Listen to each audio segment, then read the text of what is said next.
पढ़ेंगे ताकि समझ में आता हो। अच्छा, अब जरा बेटा लिखें symbol for current.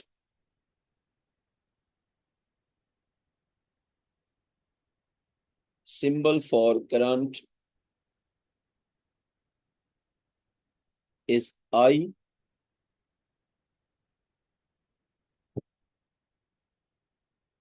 Symbol for charge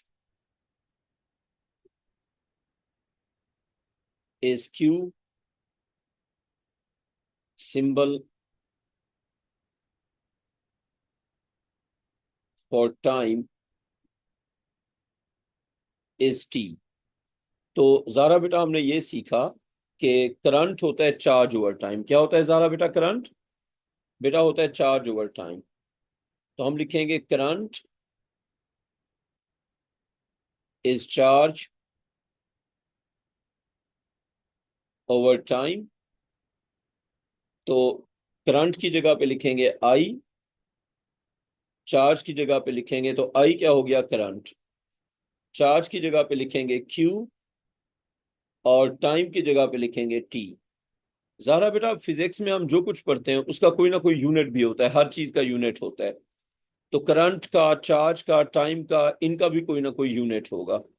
current का यूनिट एक साइंटिस्ट के नेम पे है, एम्पेयर एक साइंटिस्ट का नेम था। तो लिखे unit of current is ampere. Ampere scientist था। Unit of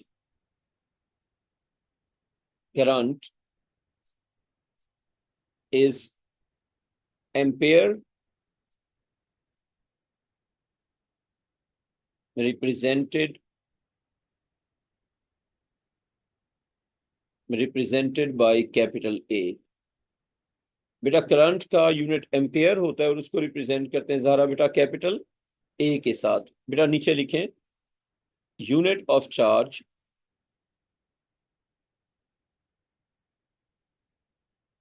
unit of charge is coulomb. और बेटा इसको रिप्रेजेंट करते हैं ज़ारा बेटा represented by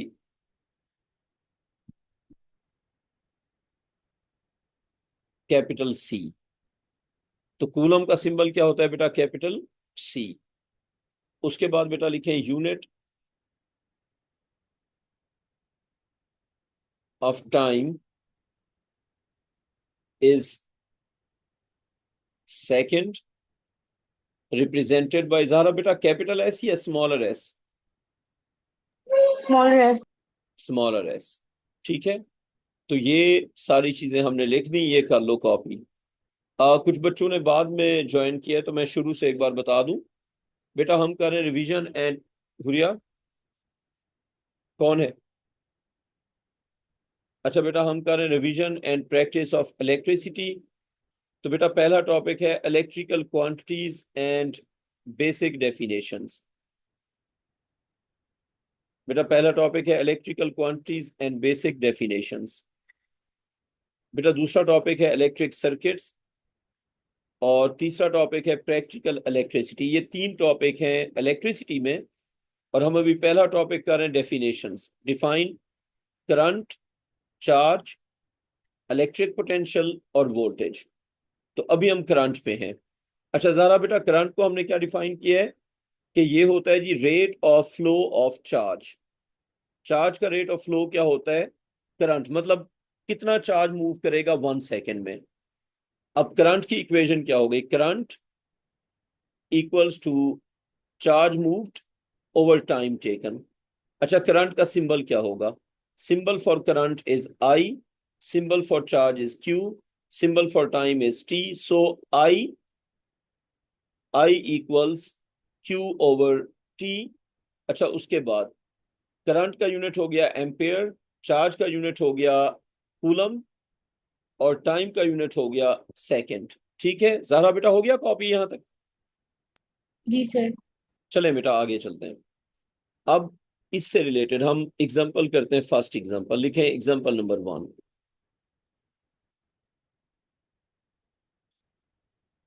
example number 1, a charge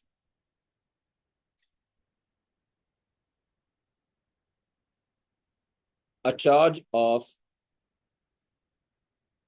600 coulombs, a charge of 600 coulombs passes through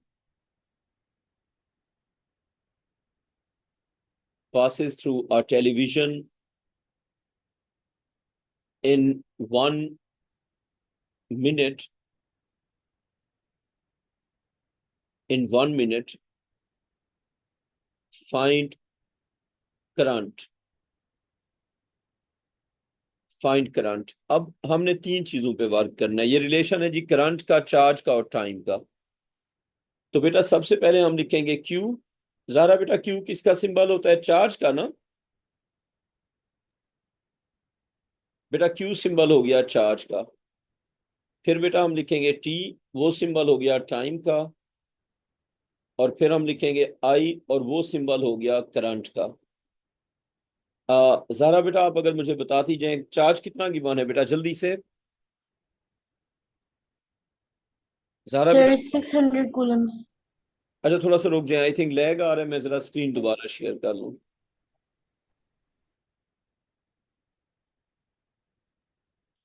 आप लोगों के पेपर कैसे हो गए बेटा? आइमा बेटा पेपर कैसे हो गए आप लोगों के?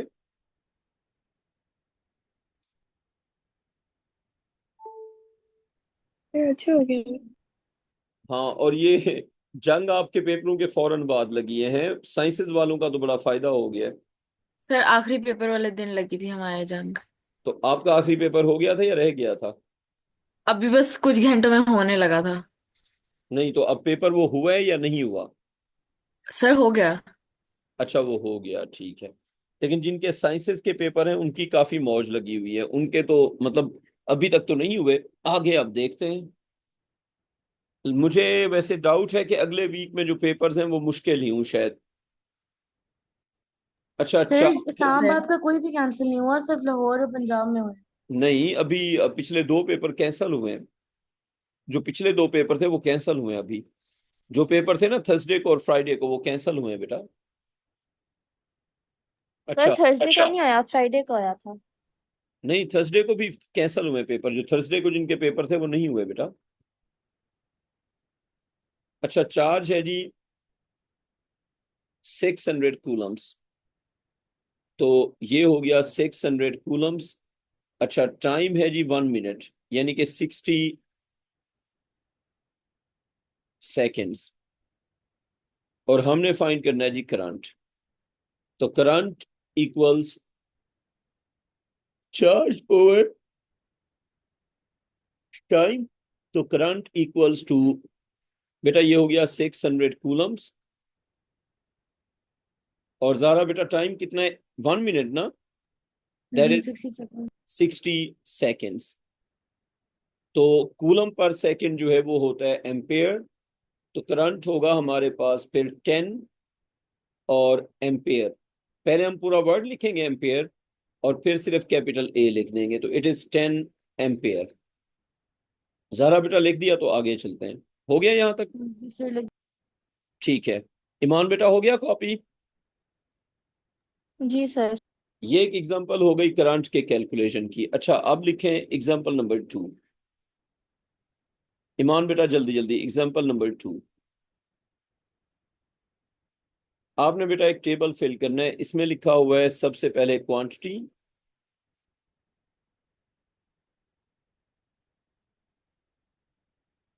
उसके बाद उसका सिंबल,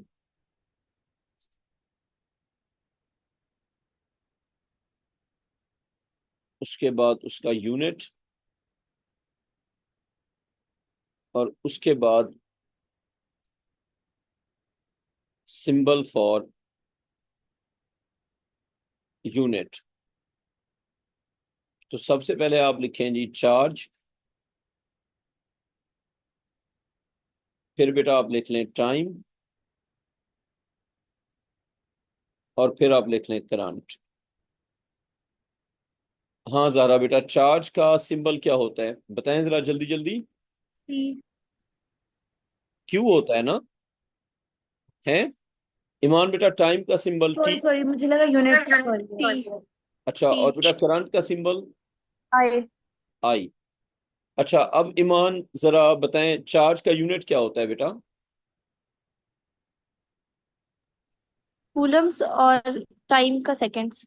टाइम का हो गया सेकंड्स, और करंट का क्या था unit? Amperes. Ampere's.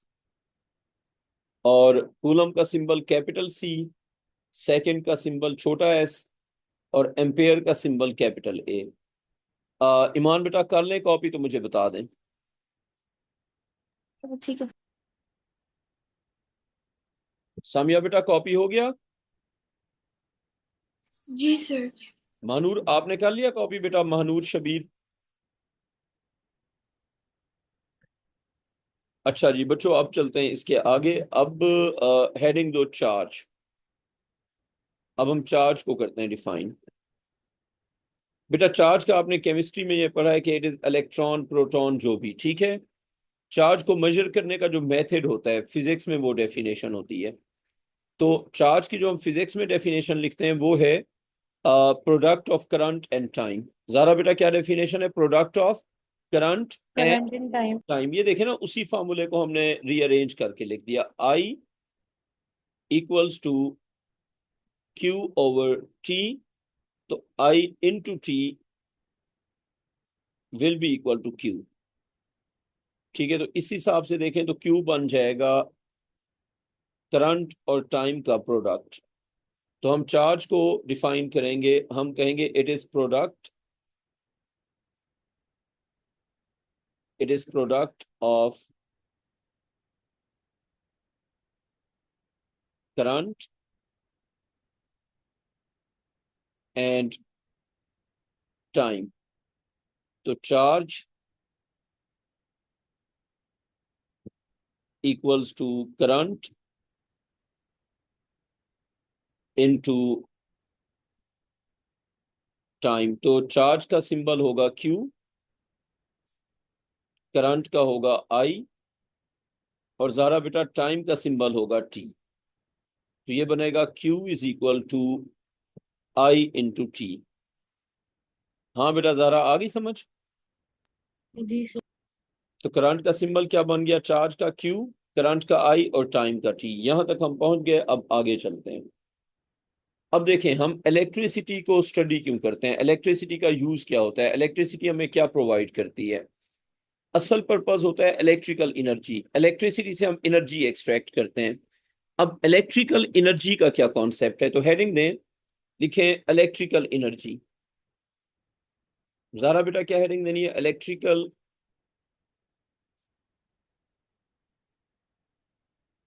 Energy.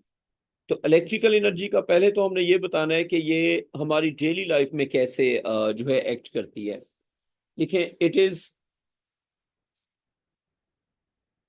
The energy it is the energy that runs our fans। बेटा हमारे घरों में जो पंखे चलते हैं वो किससे चलते हैं? इलेक्ट्रिकल एनर्जी से ना। एयर कंडीशनर्स,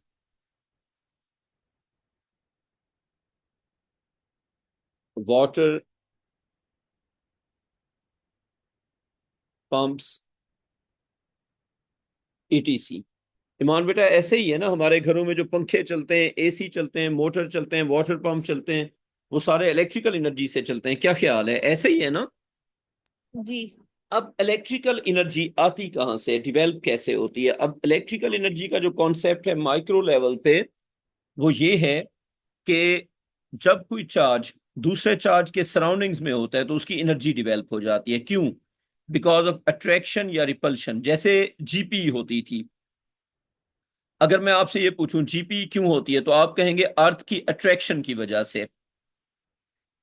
तो चार्जेस भी एक दूसरे को अट्रैक्ट या रिपेल करते हैं। तो चार्जेस के पास एनर्जी होती है बिकॉज ऑफ अट्रैक्शन और repulsion of other charges.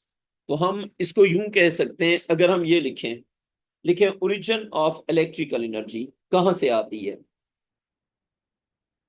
Origin of electrical energy. Iman बेटा, इलेक्ट्रिकल एनर्जी असल में होती है इलेक्ट्रिकल पोटेंशियल एनर्जी। क्या होती है बेटा? Electrical potential energy. तो इलेक्ट्रिकल एनर्जी लिख के ब्रैकेट में लिखें इलेक्ट्रिकल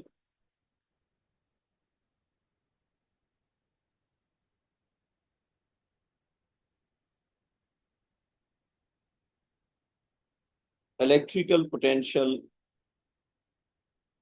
एनर्जी। तो बेटा इलेक्ट्रिकल एनर्जी को हमने लिखना है इलेक्ट्रिकल पोटेंशियल एनर्जी। अब हम इसको डिफाइन करेंगे कि, चलें जी, इसका हम लिखते हैं कि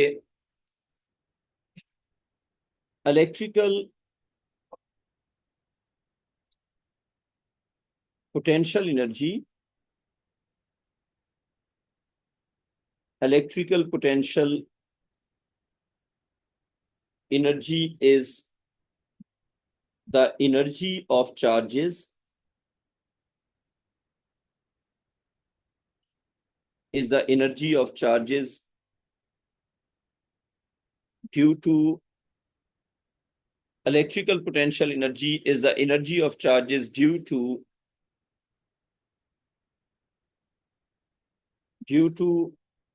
the attraction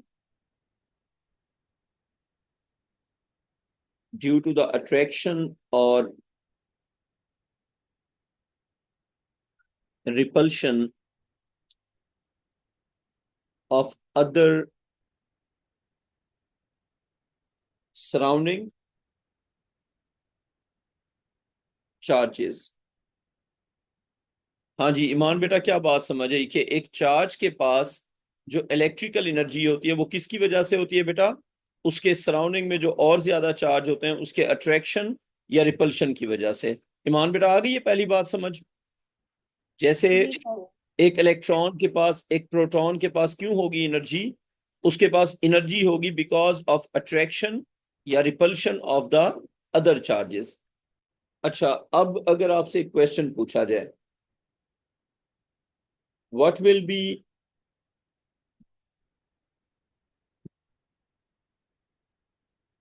be electrical energy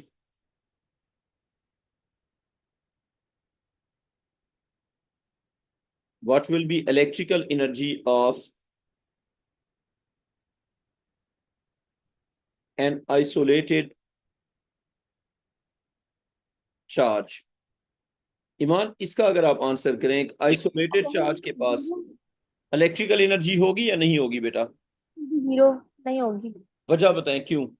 because there are no surrounding charges to very attract or good, repel. Very good. Mahnoor बेटा, ये बात समझ आ गई कि अगर एक आइसोलेटेड चार्ज है तो उसके ऊपर तो कोई और चार्ज अट्रैक्शन या रिपल्शन अप्लाई नहीं कर रहा, तो एनर्जी होती है अट्रैक्शन या रिपल्शन की वजह से। अगर कोई सराउंडिंग चार्ज है ही नहीं, आइसोलेटेड का मतलब है कि सराउंडिंग में कोई चार्ज नहीं है, तो उसके पास एनर्जी नहीं होती। महानूर बेटा, आ गई ये बात समझ? हाँ जी जारा बेटा, ये बात क्लियर कि आइसोलेटेड चार्ज के पास कोई एनर्जी नहीं होती। जी सर। ठीक है, तो अब इसके आंसर में आप लिखें। सर, जी बेटा, आप पूछें। अगर न्यूट्रॉन तो आइसोलेटेड नहीं होता तो उसका भी कोई चार्ज नहीं होता। नहीं, यहाँ पे ये बात नहीं हो रही कि चार्ज है या नहीं है। न्यूट्रॉन पे तो चार्ज नहीं है ना यहाँ पे, वो ये बात नहीं हो रही यहाँ पे बात हो रही है कि चार्ज है लेकिन चार्ज के अराउंड कुछ नहीं है। फॉर एग्जाम्पल, एक इलेक्ट्रॉन है आइसोलेटेड, उसके अराउंड कोई और चार्ज नहीं है। यहाँ पे न्यूट्रल की बात नहीं हो रही, समझ आइए बात? Yes, understood. बात चार्ज की हो रही है लेकिन उस चार्ज के सराउंडिंग में कोई और चार्ज नहीं है। ठीक है, तो इसके आंसर में हम लिखेंगे an isolated charge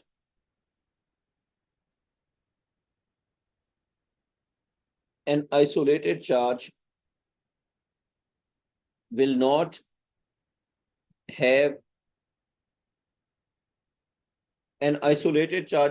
have any electrical potential energy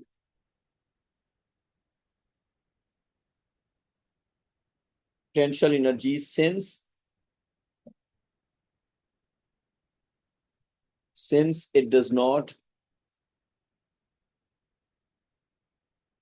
experience any attraction और रिपल्शन। तो बेटा आइसोलेटेड चार्ज के पास कोई एनर्जी नहीं होती क्योंकि उस पर कोई अट्रैक्शन या रिपल्शन नहीं होती। आइमा बेटा इसमें आपका कोई क्वेश्चन है या आपको आ गई समझ बेटा?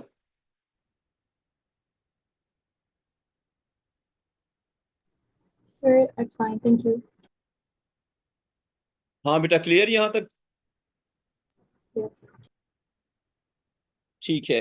अच्छा मैं जरा एक ग्रुप में एक छोटा सा मैसेज कर लूं फिर हम आगे कंटिन्यू करते हैं।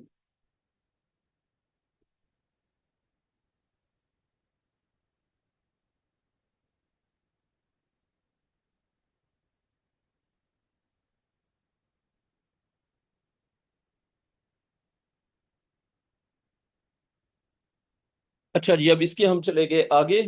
An isolated charge will not have any electrical potential energy since it does not experience any attraction और रिपल्शन। अच्छा बेटा अब आगे आते हैं। Heading 2 changing electrical energy. Changing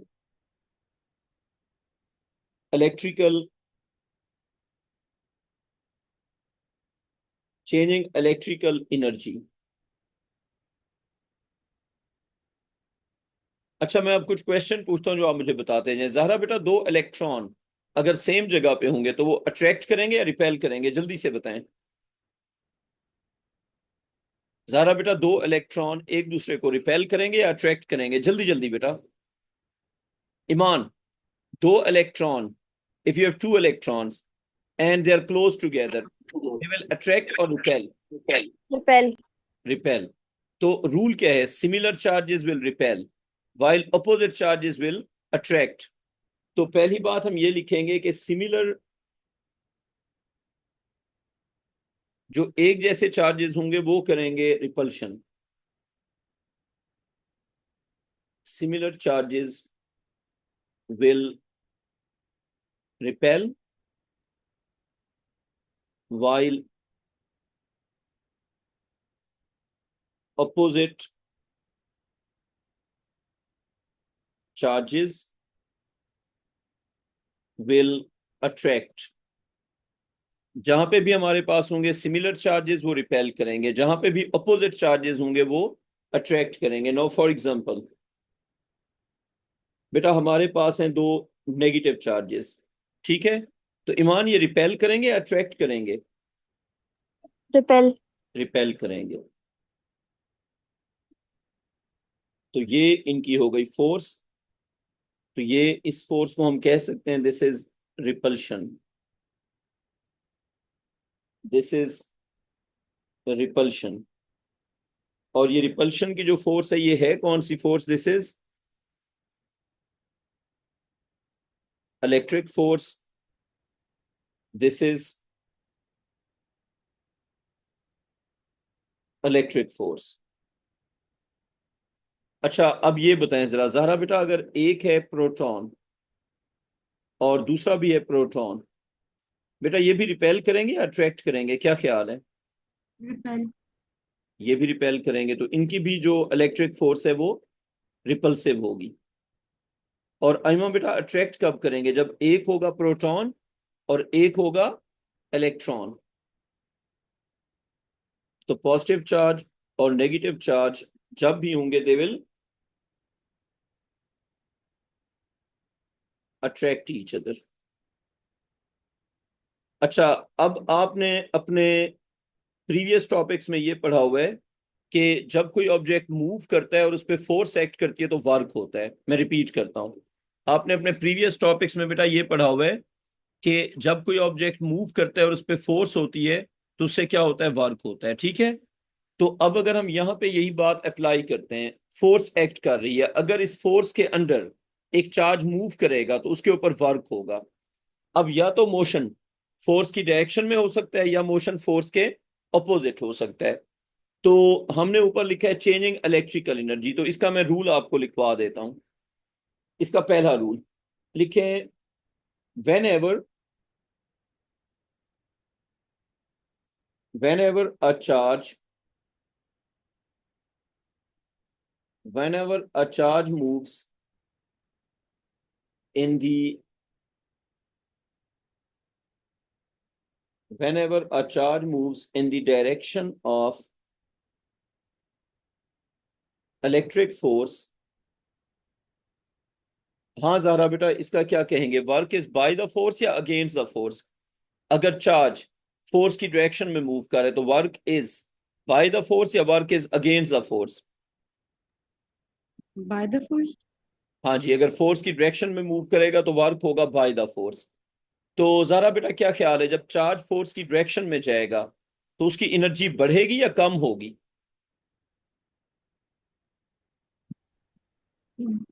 अच्छा मैं आपको हिंट देता हूँ ज़ारा बेटा, मैं आपको हिंट देता हूँ।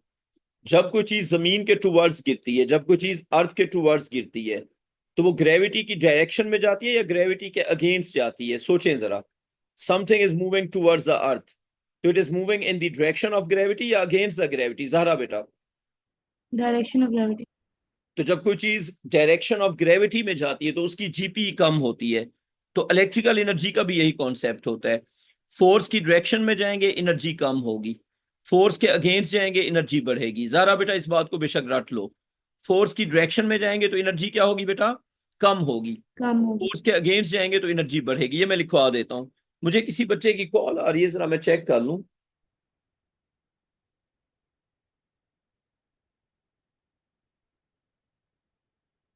अच्छा मैं जरा इस बच्चे से चेक कर लूं कि क्या कहना चाह रहे हैं। अच्छा बेटा इसके लिखते हैं अब आगे।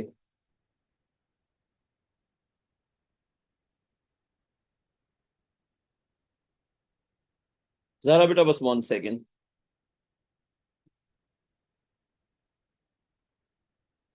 अच्छा अब अगली बात, whenever a charge moves in the direction of electric force, तो जरा बेटा work is by the force या against the force? Work is By the by the force. Work is by the electric force and electrical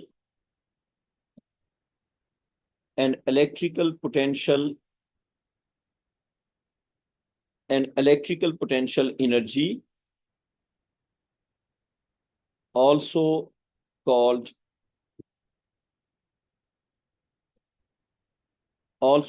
electrical energy। तो ज़रा बेटा आपने क्या बात सीखी, इलेक्ट्रिकल पोटेंशियल एनर्जी असल में क्या होती है, इलेक्ट्रिकल एनर्जी। तो जब हम कहते हैं electrical energy we are referring to electrical potential energy. तो an electrical potential energy also called electrical energy will, हाँ ज़रा बेटा, डिक्रीज या इंक्रीज? decrease. Will decrease. ठीक है, यही बात आपने याद करनी है। अब आगे आ जाते हैं। तो ये जो चार्जेस की एनर्जी बिल्ड होती है इसी तरह बिल्ड होती है कि जो केमिकल होता है वो चार्ज को इस तरह की मूवमेंट देता है कि उसके पास एनर्जी आ जाती है। जैसे अगर आप सोलर पैनल बनाते हैं, सोलर सेल बनाते हैं, केमिकल सेल बनाते हैं, तो ज़ाहरा बेटा हर सेल के अंदर प्रिंसिपल यही होता है कि चार्ज को मूव कराया जाता है फोर्स के अगेंस्ट। जब आप फोर्स के अगेंस्ट मूव करेंगे तो चार्ज एनर्जी गेन करेगा, जब वो फोर्स की डायरेक्शन में मूव करेगा तो एनर्जी लूज करेगा। अगर हम इसको बहुत सिंपल कर लें, सेल के अंदर हम चार्ज को मूव करते हैं फोर्स के अगेंस्ट तो वो एनर्जी स्टोर करता है। फिर डिवाइसेस के अंदर वो फोर्स की डायरेक्शन में मूव करता है तो वो एनर्जी डिलीवर करता है। सिंपल रूल, हर जगह पे यही होता है। आप सोलर सेल बना लो, केमिकल सेल बना लो, कोई भी सेल बना लो, उसके अंदर एक कॉमन प्रिंसिपल होता है कि चार्ज को फोर्स के जब अगेंस्ट मूव करते हैं तो वो एनर्जी स्टोर करता है, और जब वो फोर्स की डायरेक्शन में मूव करता है तो एनर्जी लूज करता है। जरा बेटा थोड़ी बहुत बात समझ आ गई? जी सर। जब भी हम चार्ज को ले जाएंगे फोर्स की डायरेक्शन में तो एनर्जी लूज करेगा, जब वो फोर्स के अगेंस्ट जाएगा तो एनर्जी गेन करेगा। अब अगला सेंटेंस हम लिखते हैं एनर्जी गेन करने वाला। तो लिखें कि whenever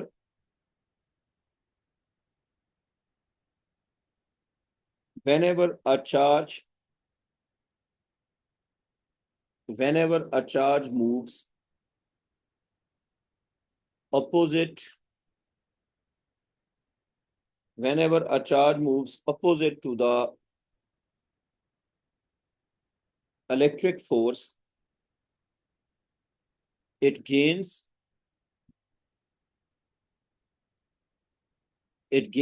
electrical energy since work is since work is against electric force. हाँ ज़ारा बेटा बात समझ आ गई. जब चार्ज जाएगा इलेक्ट्रिक फोर्स के अपोजिट तो इलेक्ट्रिकल एनर्जी गेन करेगा, तो उससे क्या होगा, उससे वर्क होगा अगेंस्ट द इलेक्ट्रिक फोर्स. तो जब भी वर्क होगा against the electric force electrical energy बढ़ेगी. ज़ारा बेटा हो गया कॉपी?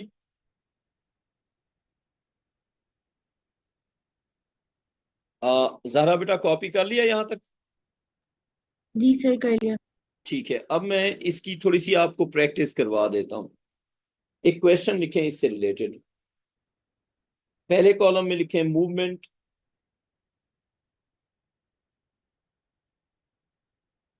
बेटा पहले कॉलम में लिखें मूवमेंट ऑफ द चार्ज. दूसरे कॉलम में बेटा लिखें वर्क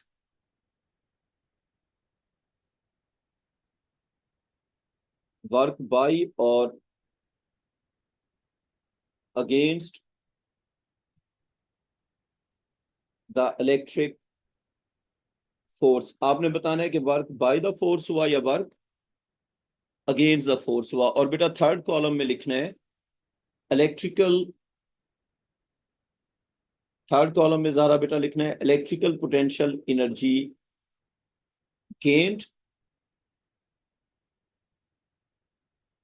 और lost.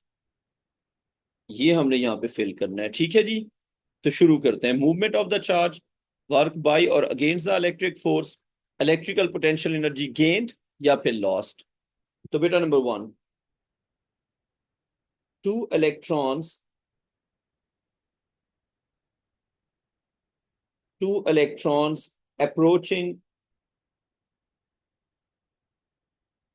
approaching each other. Zara बेटा अगर हम 2 इलेक्ट्रॉन्स को एक दूसरे के पास लेके आ रहे हैं तो उनकी एनर्जी बढ़ेगी या कम होगी. अब स्टेप बाय स्टेप चलते हैं. क्या इलेक्ट्रॉन्स का मोशन फोर्स की डायरेक्शन में या फोर्स के अपोजिट है? ज़ारा बेटा क्या कहती हैं आप? 2 इलेक्ट्रॉन्स, डायरेक्शन सोच लें, ये बताएं 2 इलेक्ट्रॉन्स एक दूसरे को रिपेल करेंगे या अट्रैक्ट करेंगे? रिपेल सॉरी 2 इलेक्ट्रॉन्स एक दूसरे को रिपेल करेंगे. तो ये एक दूसरे से दूर जा रहे हैं या पास आ रहे हैं? दूर जा. क्वेश्चन पढ़ लें. They have repulsion. बेटा क्वेश्चन क्या कह रहे हैं? दे आर गेटिंग क्लोजर और they are moving away. Zara बेटा They're moving closer. क्लोजर ना, अप्रोचिंग ईच अदर. अगर ये एक दूसरे को अप्रोच कर रहे हैं तो ये एक दूसरे के टुवर्ड्स मूव कर रहे हैं ना. हाँ, तो ज़ारा बेटा work is by the force या work is against the force, क्या कहना पड़ेगा? Against the force. Work is against the force. तो इलेक्ट्रिकल एनर्जी बढ़ेगी या कम हो जाएगी? हाँ बेटा ज़ारा, अगर ये एक दूसरे के टुवर्ड्स आ रहे सर बढ़ हैं जाएगी. बढ़ जाएगी. अच्छा पहली चीज ये बतानी है ना समीन, अगर मैं आपसे पूछूं समीन अनवर, ये इनका मोशन फोर्स की डायरेक्शन में या फोर्स के अपोजिट है बेटा? समीन जल्दी बताएं बेटा. हाँ ईमान बेटा आप क्या कहती हैं? Their motion is in the direction of force या अपोजिट टू द फोर्स?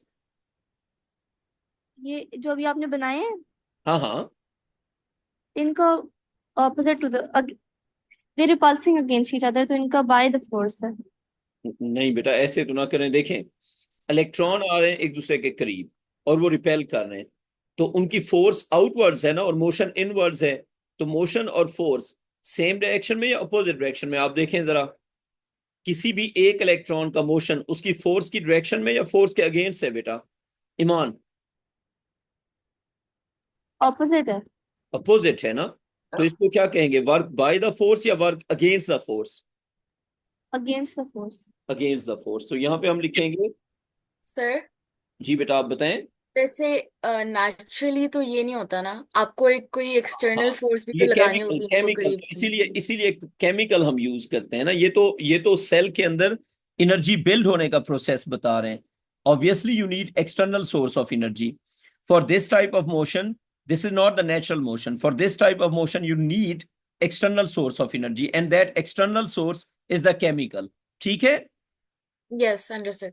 ऐसा मोशन केमिकल कॉज करेगा ना, ऐसा मोशन लाइट कॉज करेगी इन अ सोलर सेल। देखें, आप जब भी कोई सेल बनाएंगे आपके पास कोई ना कोई सोर्स ऑफ एनर्जी होगा या नहीं होगा? रिदा क्या कहती है बेटा आप? सोर्स ऑफ एनर्जी के बगैर सेल बन सकता है? No, sir. नहीं ना। कोई भी आप सेल बनाते हैं तो उसमें कोई ना कोई सोर्स ऑफ एनर्जी होता है। वो सोर्स ऑफ एनर्जी क्या हो सकता है? केमिकल, लाइट, कोई ना कोई सोर्स ऑफ एनर्जी होगा। वो सोर्स ऑफ एनर्जी यही काम कर रहा होता है, वो चार्जेस को इलेक्ट्रिक फोर्स के अपोजिट मूव करता है। तो obviously we have some external factor. आप जो बात सोच रही हैं वो बिल्कुल सही है कि इलेक्ट्रॉन करीब कैसे आएंगे, यही सोच रही हैं ना आप?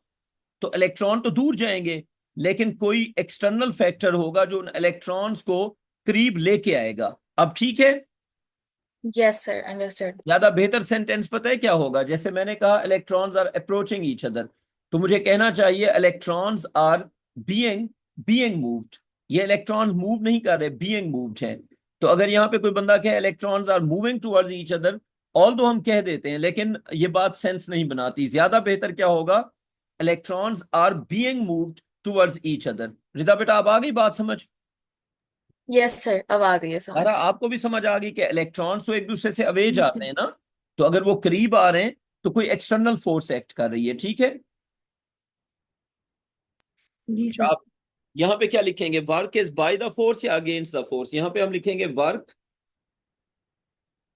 Is against the electric force since the charges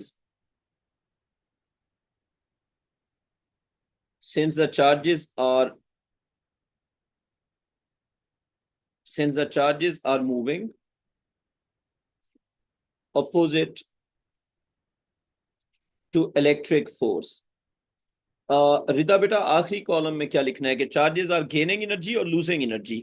Gaining. Gaining electrical energy. ठीक है, यानी कि कोई और form of energy electrical energy में कन्वर्ट हो रही है। बहुत आसान जबान में, अगर एनर्जी का गेन हो रहा है तो कंजर्वेशन ऑफ एनर्जी के अकॉर्डिंगली किसी और एनर्जी का लॉस भी तो होगा ना। तो बेसिकली कोई और एनर्जी की फॉर्म इलेक्ट्रिकल एनर्जी में कन्वर्ट हो रही होगी। सही है?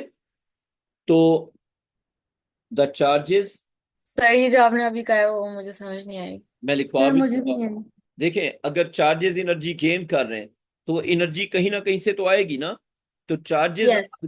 charges are gaining electrical energy, however that electrical energy will be coming from some other form of energy. जैसे केमिकल सेल के अंदर केमिकल टू इलेक्ट्रिकल, तो अगर चार्जेस के पास एनर्जी बिल्ड हो रही है तो कोई और एनर्जी लूज होगी या नहीं होगी? आप खुद सोचें। अगर एनर्जी की एक फॉर्म बढ़ेगी तो कोई दूसरी फॉर्म कम होगी या नहीं होगी? होगी सर. एनर्जी जनरेट कभी नहीं होती, कन्वर्ट होती है। समझ आ रही है बात? Energy Yes. कन्वर्ट होती है ना। तो अगर चार्जेस एनर्जी गेन कर रहे हैं तो कोई और चीज एनर्जी लूज कर रही होगी, और वो कोई और चीज क्या होगी? केमिकल। अच्छा, द चार्जेस, जहरा बेटा अब आपको आखिर में आ गई बात समझ? जी सर।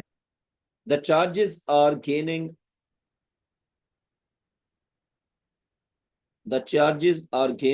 Electrical energy. तो बेटा चार्जेस जो है वो इलेक्ट्रिकल एनर्जी गेन कर रहे हैं। ठीक है? अब ये सर होता, जी बेटा कैन यू से कि ये जो एनर्जी जो कन्वर्ट हो रही है ये वो एनर्जी है जो कि जो केमिकल उनको फोर्स कर रहा है बिल्कुल वो बिल्कुल बिल्कुल आप सही समझ रही हैं। ये ओके. लाजमी नहीं कि केमिकल हो, सोलर सेल भी तो हो सकता है ना, सोलर पैनल भी हो सकता है, तो उसमें लाइट की एनर्जी होगी। यानी कि जिस टाइप का सेल होगा उसमें कोई ना कोई एनर्जी का सोर्स होगा। हम जितने भी सेल बनाते हैं all of them have some source of energy. The most common source is the chemical. तो ऑब्वियसली जो केमिकल उनको फोर्स कर रहा होगा उसकी एनर्जी चार्जेस की एनर्जी में कन्वर्ट हो रही होगी। अब ठीक है? Yes sir sir. तो जो आपका मतलब है कि जो इलेक्ट्रॉन्स पे जो एक्सटर्नल एनर्जी लग रही है वो लॉस होएगी। हाँ, वो एक्सटर्नल एनर्जी इलेक्ट्रिकल एनर्जी में कन्वर्ट होती रहेगी। यानी कि जो ओके। सोर्स होगा उसकी एनर्जी कम होती जाएगी और इलेक्ट्रॉन्स की एनर्जी बढ़ती जाएगी। ठीक है? जी सर। अच्छा, अब देखें, अब फर्ज करें अगर अगले केस में आपसे ये पूछा जाए, एन इलेक्ट्रॉन is moving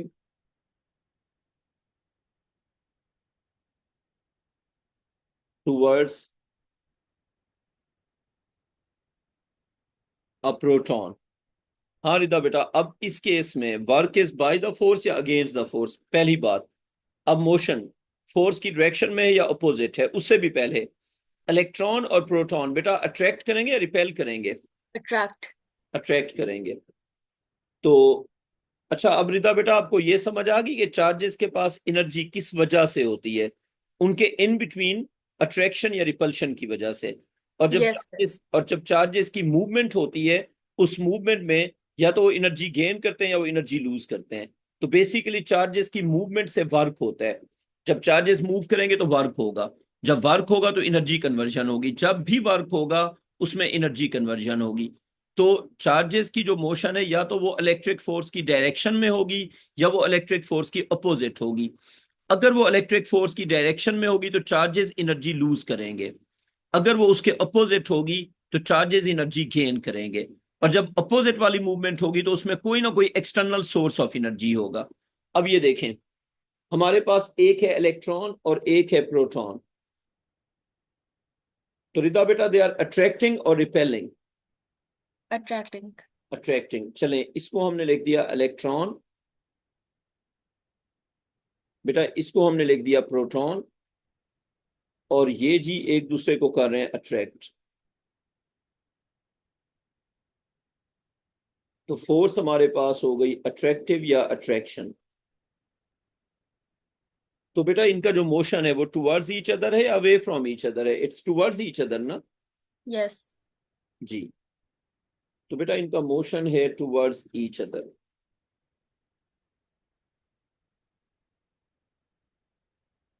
ये हो गया इनका motion.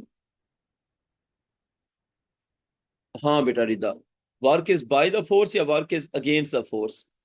Bye the force. By the force. तो चार्जेस आर गेनिंग एनर्जी और लूजिंग एनर्जी। लूजिंग। यहाँ पे एक्सटर्नल सोर्स ऑफ एनर्जी चाहिए या नहीं चाहिए? No sir. हाँ जी। अच्छा, ये वाला मोशन अब डिवाइसेस में होता है जब चार्जेस एनर्जी डिलीवर कर रहे होते हैं। तो रिदा बेटा दो चीजें होती है ना, जो ऊपर वाला मोशन है ना, ऊपर वाला जो मैंने ऊपर बनाया वो होता है सेल के अंदर, ये वाला मोशन होता है सेल के अंदर, और ये वाला मोशन होता है डिवाइसेस के अंदर। तो बेसिकली आप इसको यूं समझ लें रिदा बेटा, जैसे एक स्लिंग शॉट होता है जिसको हम उर्दू में गुलेल कहते हैं।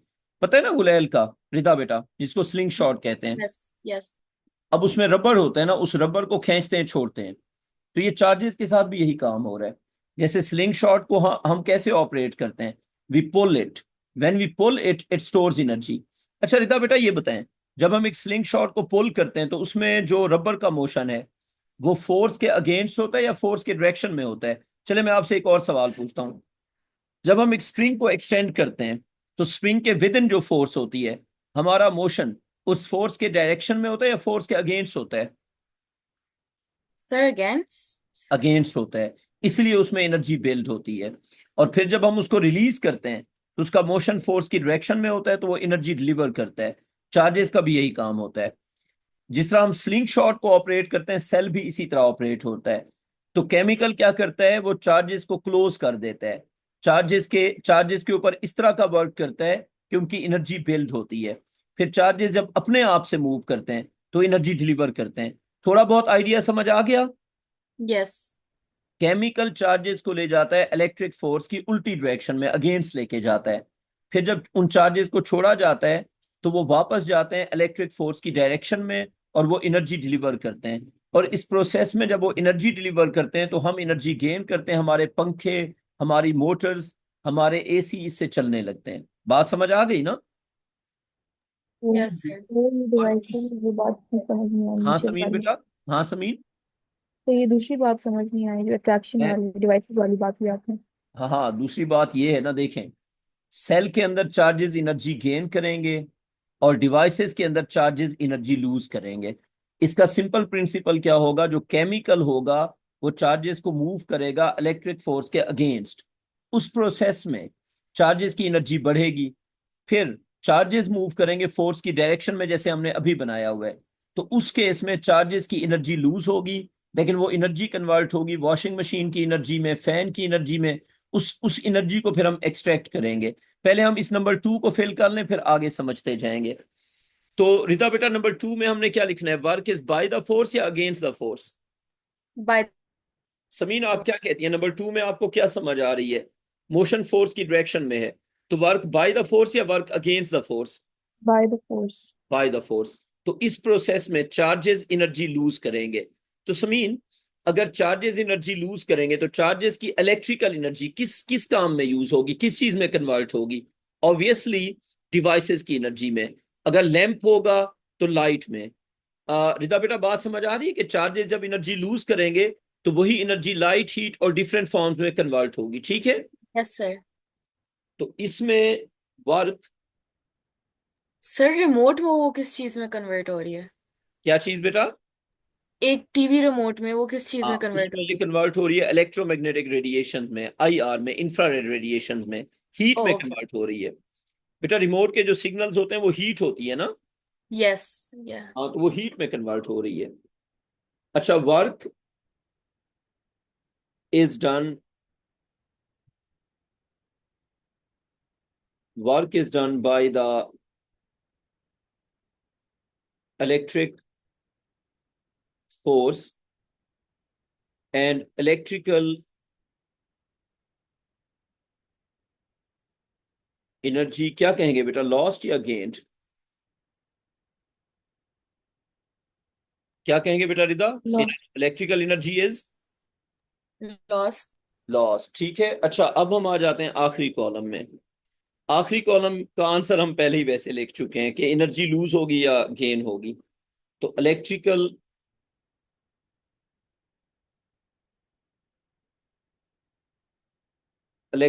Energy is lost. रिदा बेटा, यहां तक लिख दिया? Yes sir. अच्छा, अब आ जाते हैं जी नंबर 3 पे। आपको पता है सेल के अंदर क्या होता है? सेल के अंदर दो होते हैं इलेक्ट्रोड्स। एक होता है पॉजिटिव इलेक्ट्रोड, और बेटा एक होता है नेगेटिव इलेक्ट्रोड। एक क्या होता है बेटा? Negative electrode. और एक क्या होता है बेटा? Positive electrode. तो सेल के अंदर होते हैं दो इलेक्ट्रोड्स। मेरी स्क्रीन शेयर खत्म हो गई है, मैं दोबारा शेयर कर देता हूँ। अच्छा, और आपने जो अपना अभी एग्जाम देना है ना, वो आपने डर डर के नहीं देना, बस अच्छी सी तैयारी करनी है और एग्जाम दे देना है, ठीक है? आपके मैं इलेक्ट्रिसिटी के नंबर नहीं काटूंगा, बाकी हर चीज की मैं बड़ी स्ट्रिक्ट मार्किंग करूंगा। तो इलेक्ट्रिसिटी के मैं आपके नंबर नहीं काटूंगा, ठीक है जी? लेकिन उसकी सर हमारा ग्रेड 9 भी स्ट्रांग नहीं है इतना। नहीं, उसकी प्रॉपर मार्किंग होगी, वो नहीं। पता है क्या, मेरी बात सुने।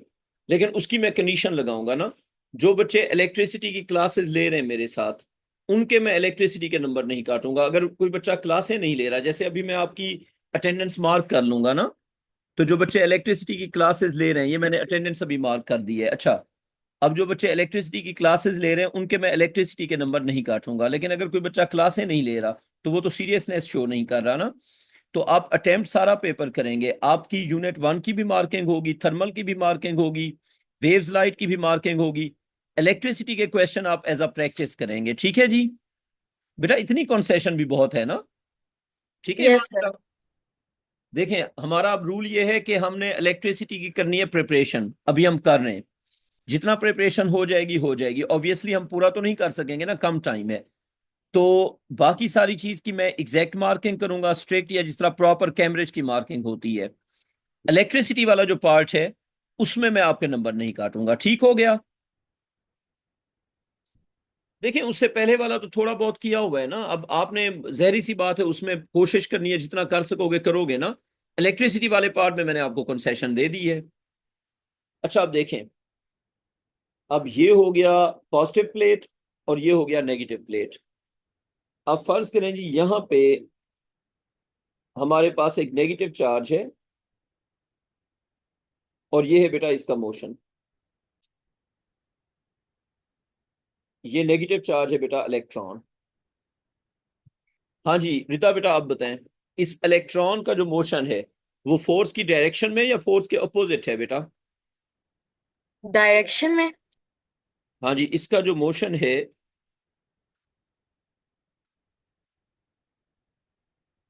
बेटा, एक सेकंड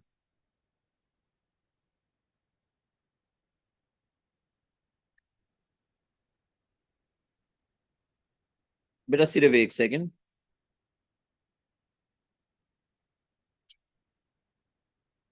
हाँ बेटा, डायरेक्शन में है। तो मुझे बताएं, ये एनर्जी लूज करेगा या गेन करेगा? क्या ख्याल है बेटा? हाँ जी बेटा, ये एनर्जी लूज करेगा या गेन करेगा? रिदा बेटा, सर लूज। लूज। लूज करेगा। आपको बात समझ आ गई? अब देखें, हम इसमें लिखेंगे कि इसकी फोर्स जो है वो भी होगी इस तरफ और इसका मोशन भी इस तरफ है। तो बेटा इसमें हम ये लिखेंगे कि the charge that is electron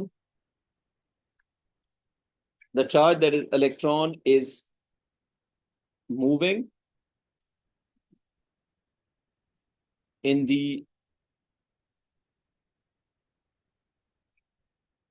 direction of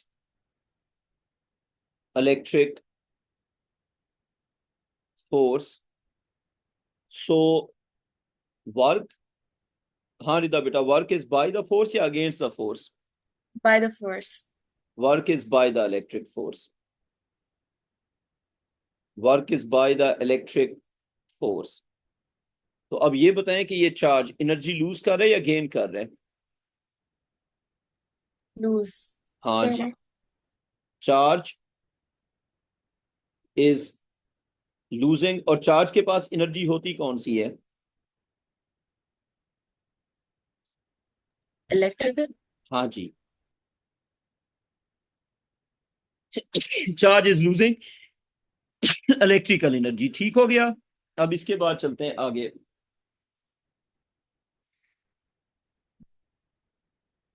हाँ बेटा, कर लें, कॉपी कर लें। बेटा कर लिया कॉपी रिदा बेटा? जी सर कर लिया।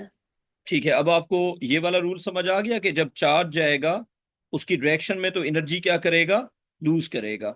अच्छा, अब इसके बाद आगे चलते हैं बेटा, सिर्फ एक सेकेंड। अच्छा, अब आखिरी कॉलम भी हमने लिख लिया। अब ये एनर्जी डिफरेंट फॉर्म्स में कन्वर्ट होगी। अच्छा, अब फर्ज करें अगर नंबर 4 पे हम आ जाते हैं। आपका फिजिक्स का एग्जाम कब है रिदा बेटा? सर आई थिंक 22nd पे है। अच्छा, तब तक तो आई थिंक मुल्क के हालात ठीक हो जाएंगे। मुझे लगता है कि आपके जो एग्जाम है ना, मंडे ट्यूसडे वेडनेसडे को, उनका तो मुझे मुश्किल ही सीन लग रहे हैं ना। Yes sir. मुझे लेकिन प्रिपरेशन पूरी करनी है। क्या पता मुल्क के हालात कल तक ठीक हो जाएं, क्या पता पाकिस्तान और इंडिया का एग्रीमेंट हो जाए, फिर हो सकता है ना। सर अल्लाह करे हो जाए। हाँ, मैं भी यही कह रहा हूँ, अल्लाह करे हो जाए, क्योंकि अजाब में डाला हुआ है, कसम से टेंशन दी हुई है। नंबर 4। अच्छा, मैं एक चीज और पे हैरान हो रहा हूँ। जैसे जो पाकिस्तानी लोग हैं, अगर उधर भी कोई बंदा मर रहा है तो उस पर खुश तो ऑब्वियसली नहीं होना चाहिए। मतलब हमें थोड़ा सा सेंसिबल बिहेव करना चाहिए। जो किसी के वो भी भाई बेटे सब कुछ होते हैं, ठीक है। अगर कोई बंदा उनका मरता है या हमारा मरता है तो मीडिया वाले तो बड़ा खुश हो के बता रहे होते हैं।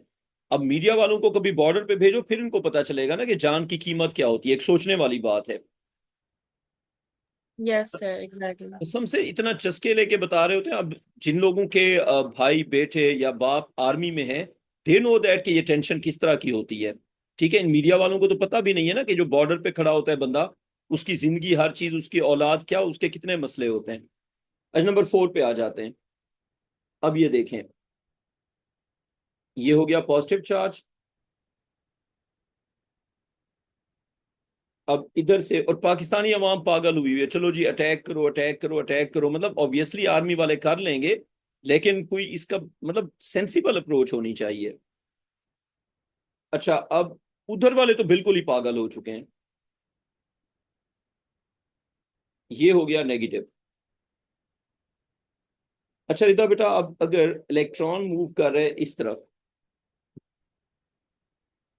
ये है बेटा जी इलेक्ट्रॉन नेगेटिव चार्ज, और ये मूव कर रहे हैं इस तरफ। हाँ बेटा रिदा, अब ये फोर्स की डायरेक्शन में जा रहे हैं या फोर्स के अगेंस्ट जा रहे हैं? अगेंस्ट। तो अब की बार क्या होगा, वर्क बाय द फोर्स या work against the force? Against the force. तो अब आप क्या कहती हैं, वर्क होगा अगेंस्ट द फोर्स, तो ये चार्ज एनर्जी लूज करेगा या एनर्जी गेन करेगा? गेन करेगा। गेन करेगा। तो यहाँ पे क्या लिखेंगे, work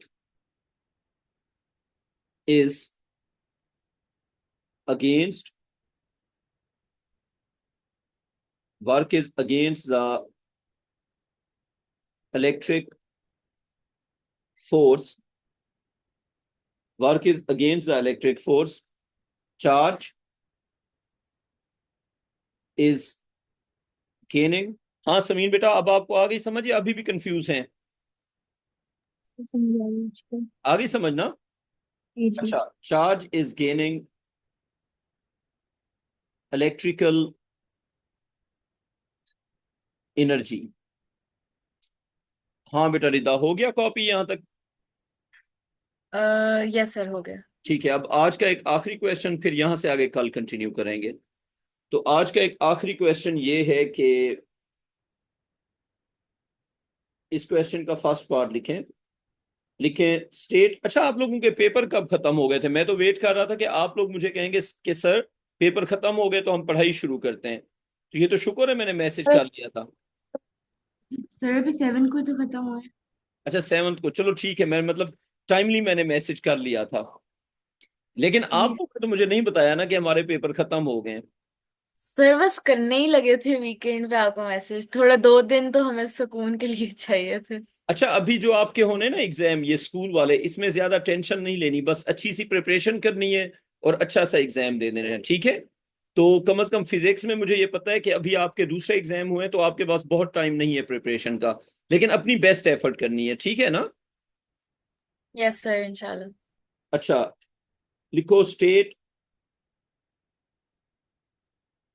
working of a chemical cell.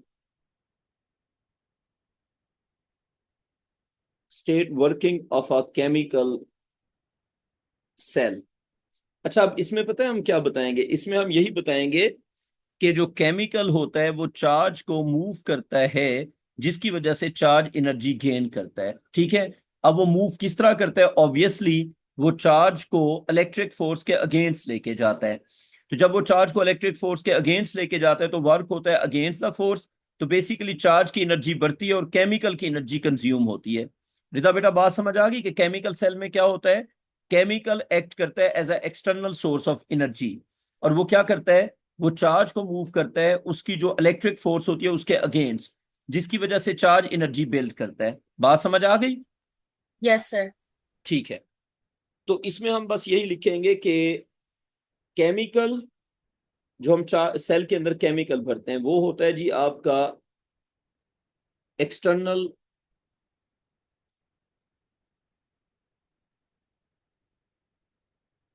Source of energy. एक बात ये लिखनी है। दूसरी बात, it is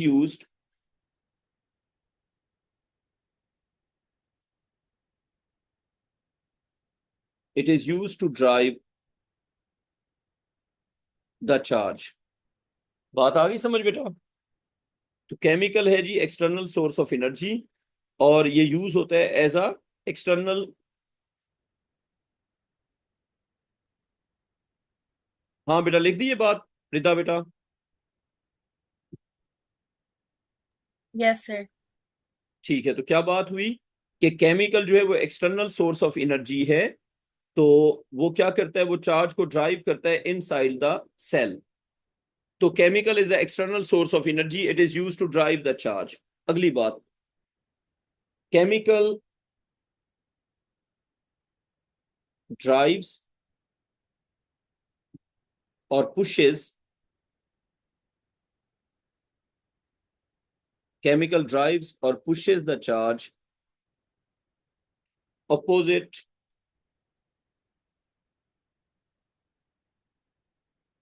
opposite to the electric force so that